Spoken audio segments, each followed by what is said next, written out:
syempre Lady in Red tayo kasi nga 'di ba hindi man wala siyang kaalam-alam dito sa magaganap na ito. Maybe you should try other Asians then, Miss Dimashi. Go for it. Find the love that's waiting for you, even if it's another side of the world, because that is what makes life very, very, very colorful and sometimes painful. But I think love is actually our goal in life. Finding love, no matter what kind of form or type it is, you can see it anywhere, and you can always see it in Icy Fit. That's why every Saturday, you guys come here. Let's talk about things. And we're live. Ayan, mega love shout out sa inyong lahat. Meron akong segment sa inyo na tuwang-tuwa, tiyak na magugustuhan ninyo. Sa mga bagong pasok, if you're interested, kung interesado kayong maging mentally, ayan, maging physically, o diba? And syempre po minsan-minsan sexually fit. This channel is for you, o diba? Dahil sa channel na ito, kayo ang mga bida, ayan, syempre, don't forget to subscribe. Like na rin if you're liking it so far, if you're liking me so far, o diba? And turn on all notifications so you won't miss any upcoming uploads and live streams. Syempre, napaka-special nito, 'di ba? Para naman kasi next month, hindi na daw pag-ibig next month. Wala na next month. Magkalimutan na next month. Ganun. Another flavor of the month na tayo next month. Hinihintay ko yung ka-date ko ngayong gabi. mukhang naghahanap pa siya ng damit. Bating wala din, o 'di ba? Para diretso na. Huwag ka na magpalit. Umayos ka, huwag kang mang-Indian. Ay, hindi yan. I believe in him. O, diba? A few moments later. Iyak na ako. O, hindi ko pa nararamdaman ma-Indian, guys, ha. Tingnan natin. Pag ikaw talaga in-Indian mo, huyo ka sa akin. Hindi. Malapit na yan. Nag-aayos lang yan. Baka nagpapabango pa. Uso na daw yan ngayon, nauuna yung babae sa date. Is that true, guys? Sa date, nauuna na yung babae, hindi na lalaki. O, ako lalaki ngayon, guys. Ayan, syempre, guys, don't forget to like this. Kati ng ilong ko. Sabi nila, pag makati daw yung ilong. Basta yun na yun. Ang tagal naman ng guest mo. Bakit? Na-bored ka na sa akin? Ayan, and dahil dyan, guys, ang ganda ng ngiti niya. Sabi ko, ayusin mo yan. Ayusin mo yung hair. Ayusin mo pa ng onte. O, diba? Ganun, Please stand by. Without further ado, guys, I am, and it's my pleasure to welcome.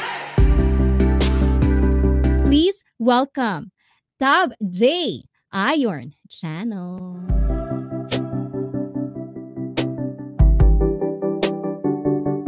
Ayan guys, hello guys. Good morning po sa inyong lahat. So ito po, ongoing publication po yung mga natanggap po na project.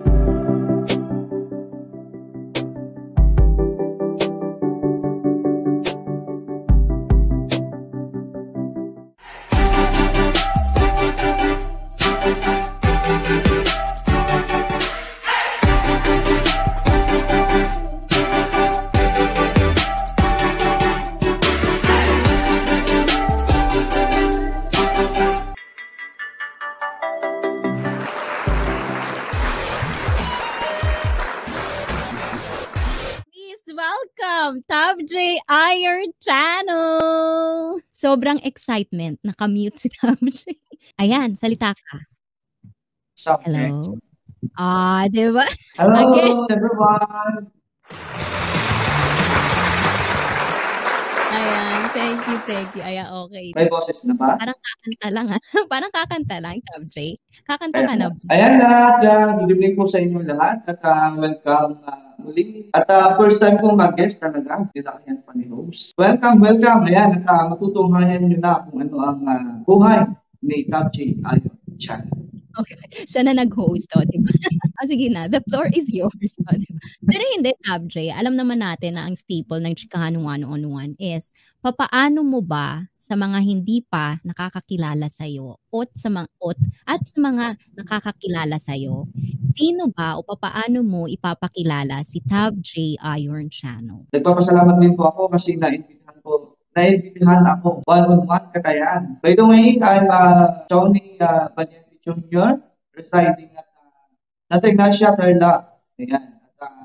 At wala nung taon na ako. First time niya ito and syempre 'di ba sa mga hindi pa nakakakilala sa kanya, ayan please ayan sa mga meron diyan kakayahan, yung kanyang description link, ayan description niya ay nasa description link sa baba, pwede niyong silip, it would be greatly appreciated, o 'di ba? Pero si Tav J kasi siya yung tipo ng tao na kumbaga kung hindi mo kikilalanin and syempre yan yung gusto nating gawin dito sa Chicano One-on-One is yung kilalanin natin yung ibang side.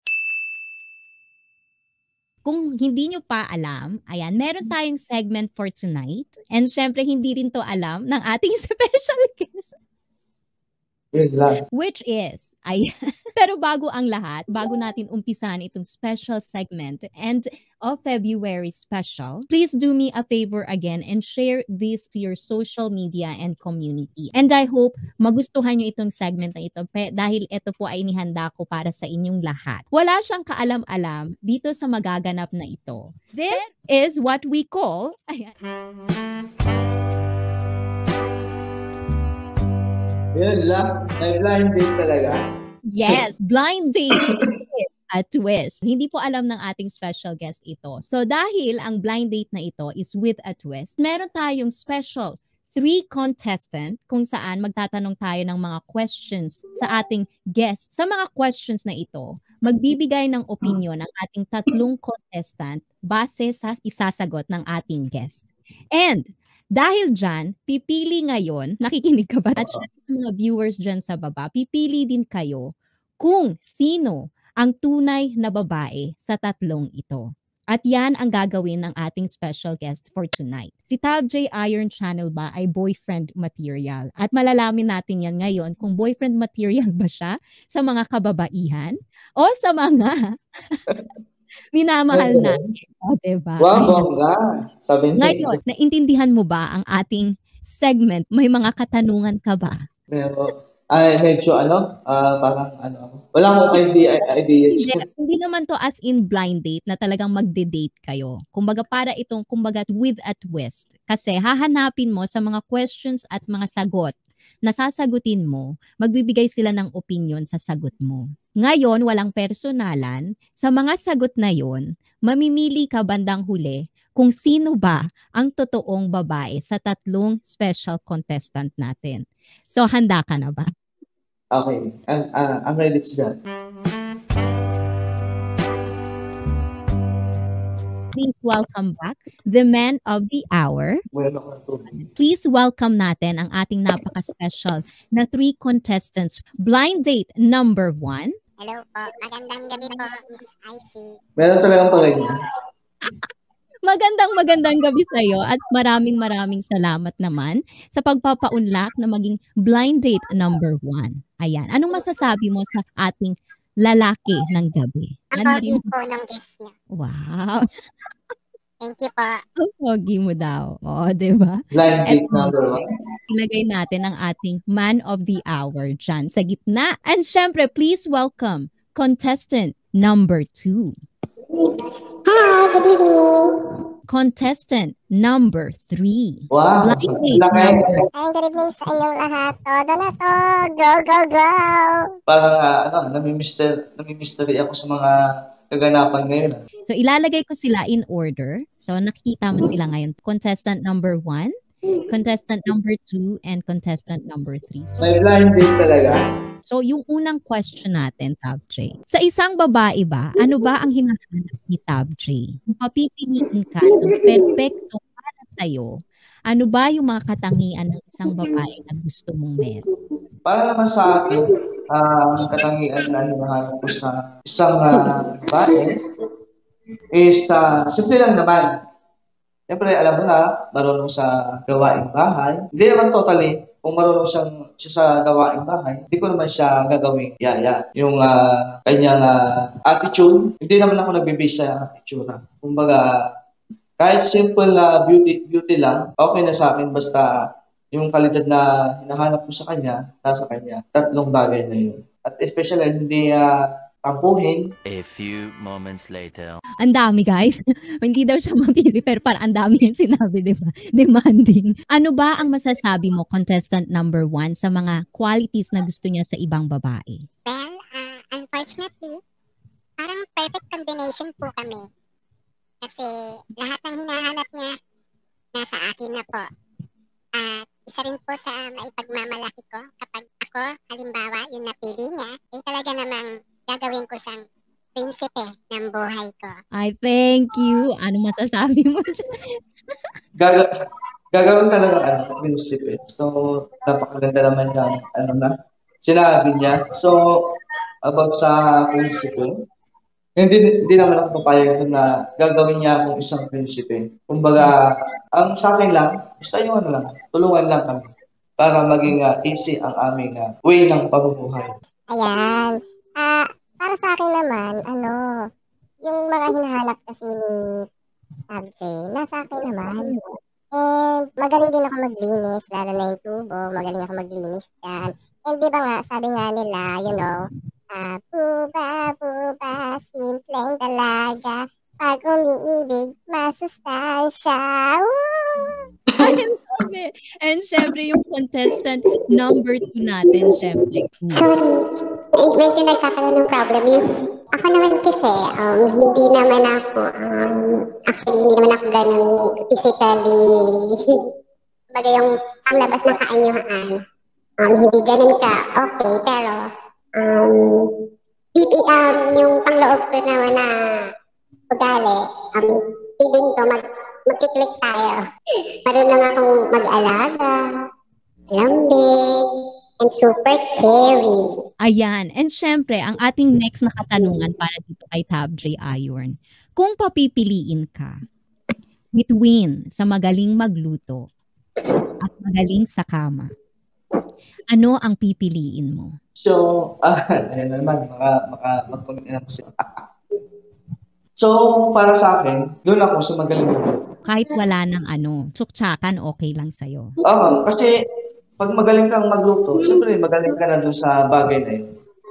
Pipiliin ka sa dalawa. Magaling magluto, pero walang kwenta sa kama, or magaling sa kama, pero walang kwenta magluto. So, doon pa rin ako sa magaling. Para hindi na tayo magkakasunduan.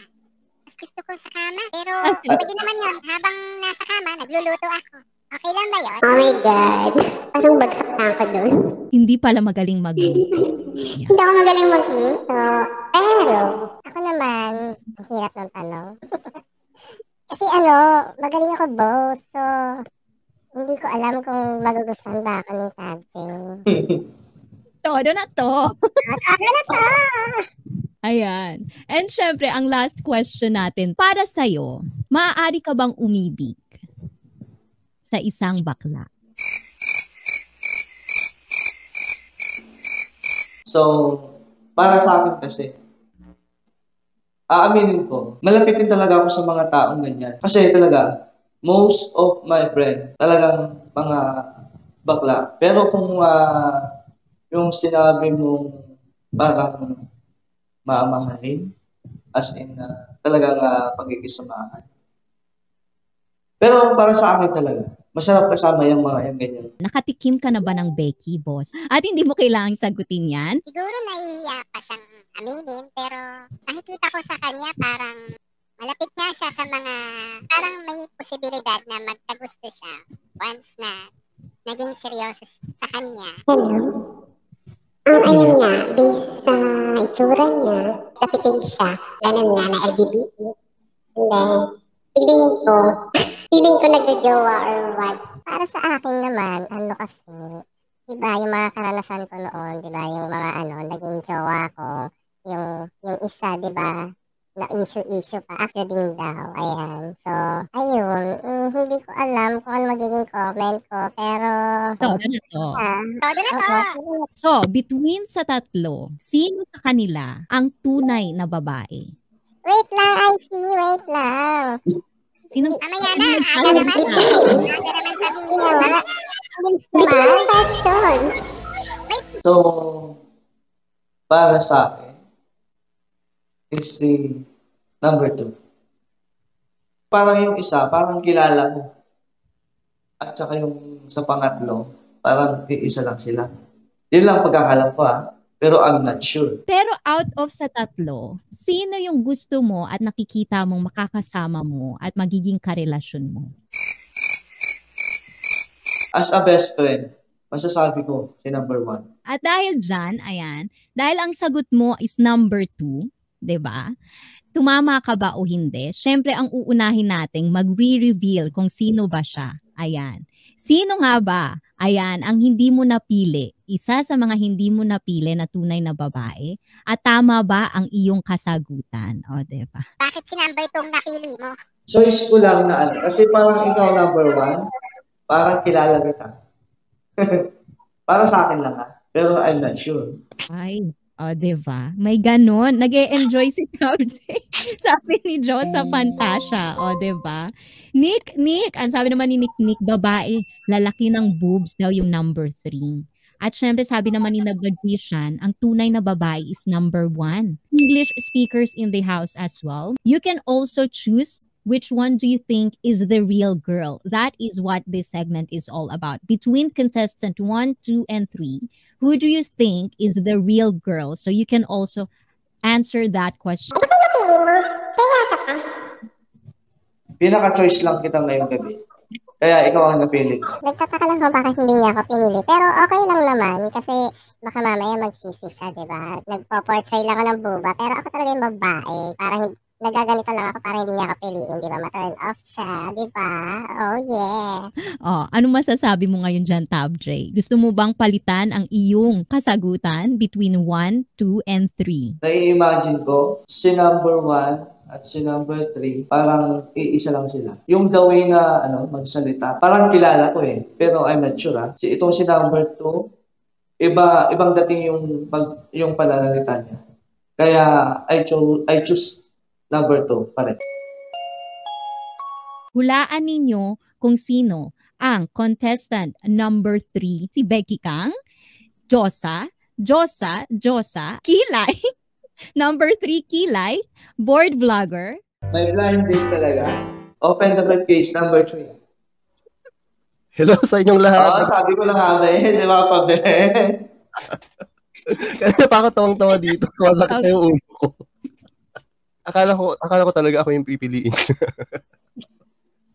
Naisip ko yung portray na yan kasi 'di ba si Tab J parang mahinahon lang yung mga gusto niyang babae puro mahinahon.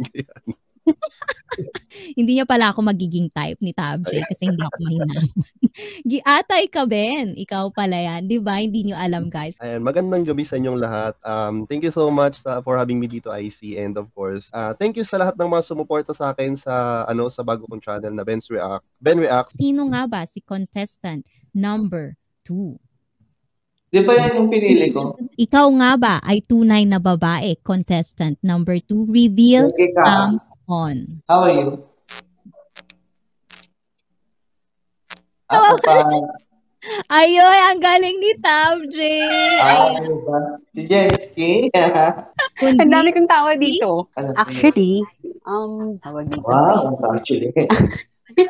Baliw. Tawag dito. Visit nyo na lang ako sa YouTube ko. Pero hindi naman kasi ako totally nakatutok sa YouTube. Kumbaga support lang ako. Bahala na kayo kung gusto nyo akong dikitan or what. And syempre, ang last one natin, wala na tayo, hindi na tayo magpapatumpik-tumpik pa. Eto na. Ayan. Eto, ang nag-iisang pinili mo na makakasama mo habang buhay. Ayan. Please welcome Sam Reveal, contestant number 1. Hindi mo ako pinili. Ako yung tunay. May galaw siya.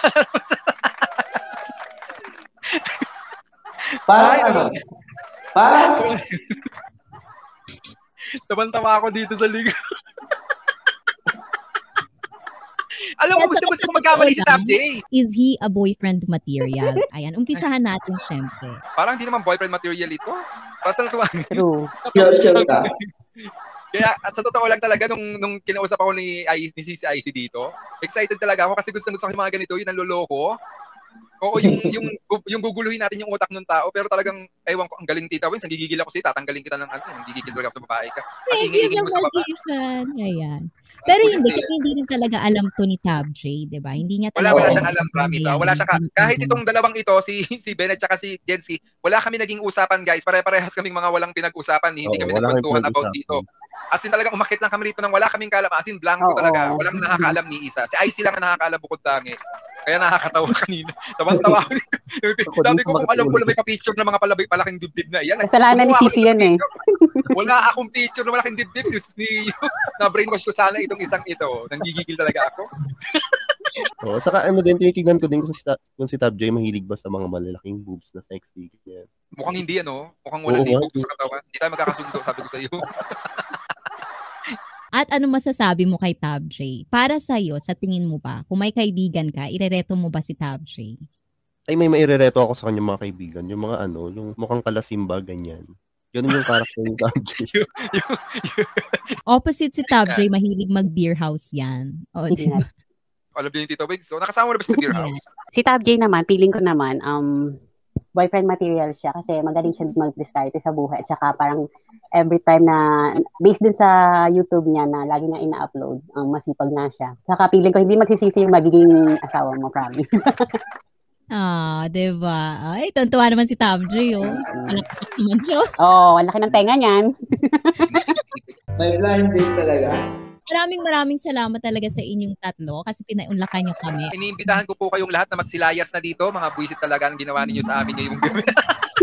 Hindi, joke lang po, joke lang. Promise, ito yung mga gusto kong segment, yung mga ganito, yung pinakakaba yung contestant natin dyan. At kita ko naman sa mukha ni Tab J, parang kinikilig. Feeling niya talaga parang totoo. O kaso hindi nagkataon talagang ano. Kung naging totoo ito, sinasabi ko sa iyo, ang malas mo. Napunta ka kay Jency. Hoy, grabe ka sa akin.